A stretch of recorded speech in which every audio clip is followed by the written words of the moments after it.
Hello everyone, in this video we are going to see how to set up the OpenAI assistant. So just go to the openai.com and click login and go to the API platform. So here I like to go with the Google. So you can able to see something called API reference and start building, right? So just click start building and this is the organization name. So I just click create organization. So I will invite my team later.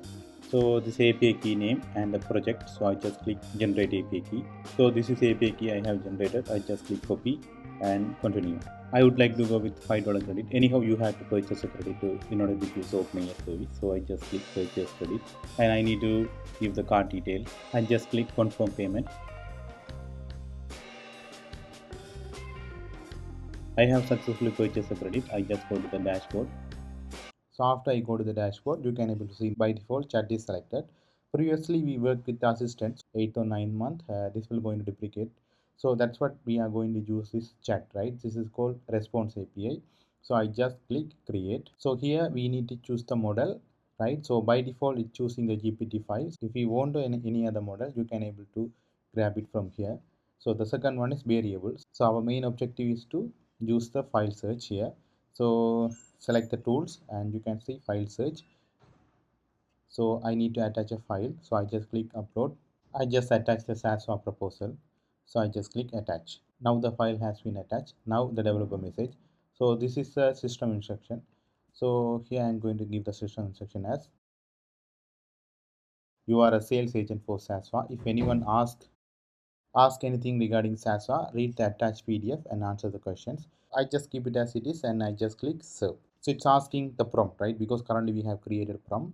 So I just giving like I just click publish. Now it's giving the prompt ID. So and the API code. So I just copy this prompt ID and go to that SaaS WA profile and then choose the AI config chat. So here we have updated this page, right? So create chat config. So you can able to see here the OpenAI assistant and the OpenAI response available. So this will going to deprecate it in the future. That's what we will going to migrate to OpenAI response API. So this is an email regarding the deprecation. So early this year we shared our plan to deprecate the assistant API. So that's what we come up with that OpenAI response API. So I have selected the OpenAI response API and after that I need to enable this AI, and recently we have updated one feature set maximum number of AI response allowed. So if in case if you give like AI response like 5, only AI can handle 5 questions. After that it will disable the AI, then you can able to check the chat and read the previous conversation and answer to the customer queries. You can click serve, and if you go to the OpenAI response API, the recent one, so I'm going to change the prompt ID as current one and I just click serve. OpenAI config created successfully. So now I can able to send the message and get the response through WhatsApp. And that's all guys. If you want to build any product on top of WhatsApp API, you can contact us. So as of now we have built 5 products. You can see this is our product building prices. That's all for this video and thank you so much.